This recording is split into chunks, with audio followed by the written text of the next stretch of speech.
Counselling के दौरान, उस सेशन के दौरान एकदम से अलग सा टॉपिक सामने आया, और सामने ये आया कि कुछ बच्चे ये समझते हैं कि हमारे पेरेंट्स कमज़ोर हैं।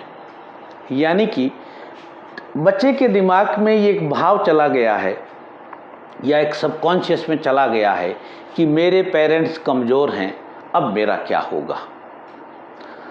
अगर आपको लगता है एज ए पेरेंट कि मेरा बच्चा कहीं मुझे कमज़ोर ना समझे या कमज़ोर समझ रहा है तो क्या करूं, या फिर आप स्टूडेंट हैं, आपको भी लग रहा है कि मेरे पेरेंट्स कमज़ोर हैं, तो ये वीडियो आपकी मदद कर सकता है। जी हाँ, नमस्कार, मैं doctor Praveen Mohil, study wellness expert और NLP प्रैक्टिशनर, रूबरू हूँ आपसे एक ख़ास ओपिनियन बेस्ड वीडियो को लेके। बच्चे ने कहा कि मेरे पेरेंट्स बहुत कमज़ोर हैं, और कई बार ऐसा भी देखा गया कि पेरेंट्स भी मन ही मन सोच लेते हैं कि साहब हम तो बहुत कमज़ोर हैं, और हम कमज़ोर हैं तो बच्चे की स्टडी नहीं करवा सकते, और बच्चा सोचता है कि मेरे पेरेंट्स कमज़ोर है तो इसलिए मैं आगे स्टडी नहीं कर सकता। ये भी एक मीनिंग है, और इसके और भी कई सारे मीनिंग हो सकते हैं। पहला चेक करते हैं इसको कि पेरेंट कमज़ोर, यहाँ मैं स्टूडेंट के रिगार्डिंग बात कर रहा हूँ, पेरेंट के रिगार्डिंग बात नहीं कर रहा। तो स्टूडेंट से पूछा गया कि भाई ओके, आपको लगता है कि आपके पेरेंट्स कमज़ोर हैं, मगर आपको कैसे पता कि आपके पेरेंट्स कमज़ोर हैं? हाउ यू नो कि योर पेरेंट्स आर वीक? कैसे मालूम चला? तो बच्चे ने जवाब दिया कि सर, फीलिंग आती है, लगता है कि मेरे पेरेंट्स कमज़ोर हैं। लगता है तो ऐसे तो नहीं लगता, कुछ तो हुआ होगा, कुछ तो इवेंट्स हुए होंगे। बिल्कुल, बच्चे ने कहा कि यस सर, कुछ इवेंट्स हुए हैं, और फिर हम उन इवेंट्स की पड़ताल करते हैं। कमज़ोर का मतलब क्या है? जैसे ठंडा मतलब आप कुछ भी नाम लेंगे। ठंडा मतलब छाछ राबड़ी भी हो सकती है, ठंडा मतलब बर्फ़ भी हो सकती है, ठंडा मतलब जुकाम भी हो सकती है। ठीक है, ऐसे कुछ भी हो सकता है, सबका अलग अलग मीनिंग है, अलग अलग मायना है। वैसे ही कमज़ोर का मतलब आपका क्या है? हो सकता है आपका मतलब हो कि आपके पेरेंट्स के पास पैसा नहीं हो, या फिर वो आपको पैसा कम दे रहे हों। ऐसा है तो कमज़ोर का मतलब हो गया पैसा। और यहाँ पे हम बात किसकी कर रहे हैं? पेरेंट्स। यानी कि क्वेश्चन ही बदल जाएगा। एक बच्चे ने कहा कि सर ये नहीं है, तो फिर क्या? कमज़ोर का मतलब पावर।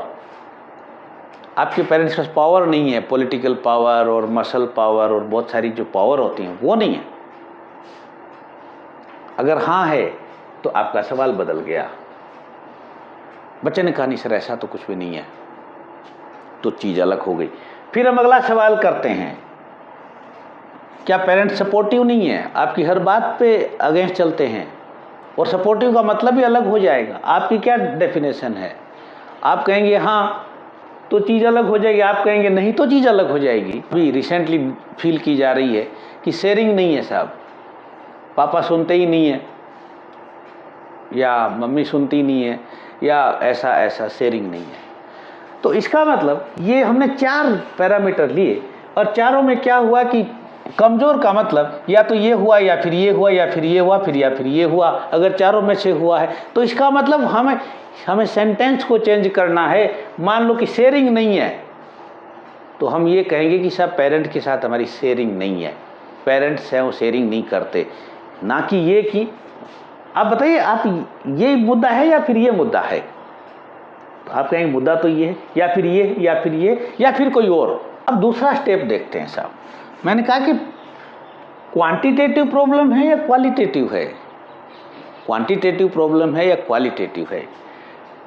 सिंपल समझे कि मान लो शेयरिंग की बात कर रहे हैं कि उनके पास बहुत सारा समय नहीं है, यानी कि उनके पास क्वांटिटी में प्रॉब्लम है या क्वालिटी में प्रॉब्लम है। आपकी बात को वो थोड़ी सी देर सुनते हैं मगर बहुत ध्यान से सुनते हैं, या फिर बहुत सी देर सुनते हैं मगर ध्यान से नहीं सुनते, तो ये क्वालिटेटिव और क्वांटिटेटिव का मुद्दा हो जाता है। ये पैसे के साथ भी होता है, पावर के साथ भी होता है, सपोर्टिव के साथ भी होता है। तो कैटेगरी मिल जाएगी आपको, क्वालिटेटिव है या फिर क्वांटिटेटिव है। इसके बाद अगला सवाल यहाँ तक हो गया कि हाँ साहब कमज़ोर का मतलब ये है और ये चीज़ नहीं है। अब इसका सॉल्यूशन क्या करें भाई, क्या सॉल्यूशन हो? अब यहाँ पे जो हमारा माइंड का जो साइंस है, NLP है, न्यूरो लिंग्विस्टिक प्रोग्रामिंग है, वो हमें हेल्प करती है। वो हेल्प ये है कि यहाँ से आपको हेल्प होना शुरू होगी। व्हाट अबाउट यू, आपके बारे में क्या है? अब बच्चे पे सवाल आ गया, आप कमज़ोर बच्चे हो या स्ट्रॉन्ग? जैसे आपके पेरेंट्स कमज़ोर हैं, वैसे कमज़ोर बच्चे हो या आप स्ट्रॉन्ग बच्चे हो? यहाँ ज़्यादातर केस में एग्जाम आंसर आता है कि सर हम तो स्ट्रॉन्ग हैं, और कुछ केस में आता है कि हम भी कमज़ोर हैं। जो भी आपका आंसर है, जो भी आपका आंसर है, मैं ये मान के चल रहा हूँ कि बच्चे कहते हैं साहब हम तो स्ट्रॉन्ग हैं। हमें क्या करना है, कंपेयर करना है आपका एज ए स्टूडेंट और आपके अपने पेरेंट्स से रिगार्डिंग। अब कंपेयर कैसे करना है? मान लो कि हमने कहा कि साहब पैसे बहुत कम आते हैं घर से, ठीक है, तो अब पैसे बहुत कम आते हैं, तो अब ये तो हो गया पेरेंट की साइड। हमारी साइड क्या होगा कि हम खर्चा कितना वाइजली कर रहे हैं, हम खर्चा कितना वाइजली कर रहे हैं, ठीक है। पावर कि साहब उनकी तो कोई पावर ही नहीं है, कोई सुनती नहीं है, कोई सुनता ही नहीं है, तो हमारी एज ए स्टूडेंट कितनी पावर हमें बनी, एकेडमिक पावर हमारी कितने अच्छे हमारे स्कोर हैं, जो भी आपका अपना पैरामीटर है इस पे। यानी कि ये सारी हेडिंग्स, यानी कि जो चीज़ हमने यहाँ कहा कि पेरेंट्स कमज़ोर हैं, उसी चीज़ पे हमें अपने आप को कंपेयर करना।